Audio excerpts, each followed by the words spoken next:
ছেলেটার বয়স যখন 6 মাস তখন ওর মা ওকে রেখে চলে যায়। তারপর ওর বাবা আমাকে বিয়ে করে, আর সে থেকে ওকে আমি নিজের সন্তানের মতন লালন পালন করছি। এখন ওর বয়স প্রায় 5 বছর।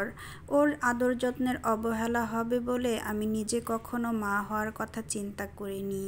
আমার নিজের সন্তানের মতন করেই ওকে আমি ভালোবাসি, আদর করি, যত্ন করি।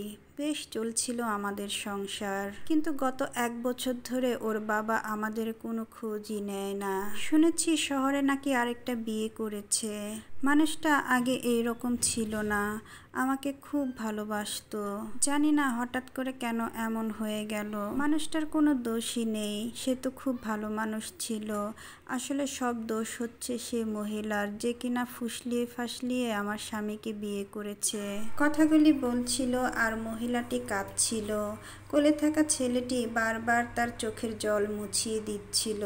বোঝাই যাচ্ছে মা ছেলের মাঝে যে অকৃত্রিম ভালোবাসা রয়েছে। আমি এতক্ষণ নীরবে তার কথা শুধু শুনছিলাম আর মনে মনে ভাবছিলাম, মানুষে মানুষে কত পার্থক্যই না হয়।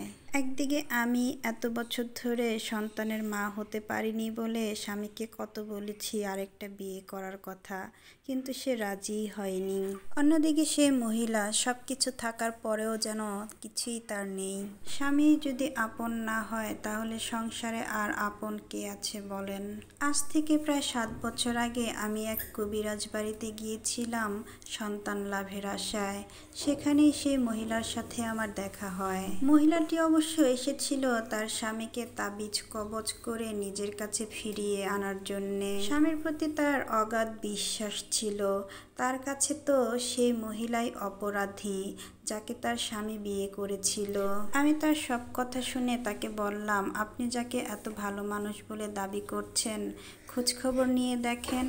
একটা সময় আপনাকে সে যতটা ভালোবাসতো, এখন সে তার দ্বিতীয় স্ত্রীকেও একই রকম করে ভালোবাসে। আপনার এই তাবিজ কবজের কারণে আপনার স্বামী যদি আপনার কাছে কখনো ফিরেও আসে, দেখবেন তার দ্বিতীয় স্ত্রী আমার মতনই কারো কাছে দুঃখ প্রকাশ করছে আর বলছে, আমার স্বামীটা আগে এমন ছিল না, খুব ভালো মানুষ ছিল, আমাকে খুব ভালোবাসতো।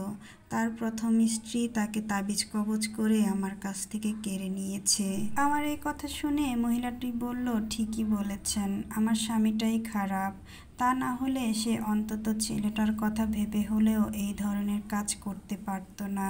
আমরা চাইলেই অন্যের ঘাড়ে দোষ চাপিয়ে দিয়ে মনকে সান্ত্বনা দিতে পারি, কিন্তু বাস্তবতাকে কখনোই অস্বীকার করতে পারি না। যাই হোক, আশা করি আপনারা সবাই ভালো আছেন। আমি একটু অসুস্থ আছি। তো সকলেই ভালো থাকবেন, সুস্থ থাকবেন। দেখা হবে পরবর্তী ভিডিওতে। ভিডিওটি ভালো লাগলে লাইক, কমেন্ট, শেয়ার করে পাশে থাকবেন। টাটা।